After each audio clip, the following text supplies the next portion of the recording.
অনুরাগের ছোঁয়া সিরিয়ালের আগামী পর্বে আমরা দেখতে চলেছি দীপের মাধ্যমে সূর্যকে খাওয়ানো ওষুধগুলো ল্যাবে টেস্ট করে উর্মির চক্রান্ত ধরে ফেলল দীপা।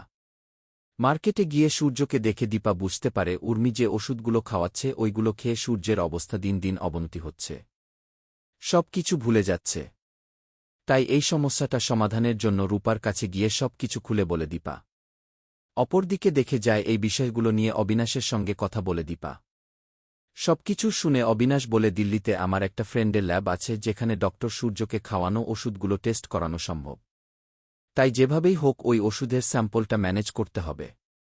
তার কিছুক্ষণ পরেই দেখা যায় ফ্যামিলি লাঞ্চ করার জন্য সেনগুপ্ত বাড়ির সবাই উপস্থিত হয়, কিন্তু সুযোগ বুঝে সেখানে দীপা গিয়ে উর্মিকে চোখে চোখে রাখে। খাবার খাওয়া শেষ হলে সূর্যকে ওষুধটা খেতে দেয় উর্মি। কিন্তু হঠাৎ করে একটা কল চলে আসার কারণে ওষুধটা ওখানে রেখে উর্মি সেখান থেকে চলে যায়।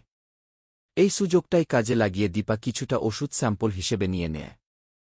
ফোনে কথা শেষ করেই উর্মি এসে ওষুধটা নিজের কাছে রেখে দেয়। লাঞ্চ শেষ করে দীপা ওই ওষুধের স্যাম্পলটা নিয়ে অবিনাশের কথা মতো ওই ল্যাবে গিয়ে পৌঁছায়। তারপর ওষুধের স্যাম্পলটা টেস্ট করার পর রেজাল্ট দেখে দীপা চমকে যায়। কারণ উর্মির দেওয়া ওষুধটা খেলে আস্তে আস্তে স্মৃতিশক্তি কমে যায়।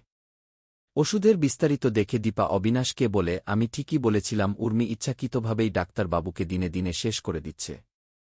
তাই আমি কোনোভাবেই উর্মিকে ছেড়ে দেব না, ওকে উচিত শিক্ষা দিয়েই ছাড়ব।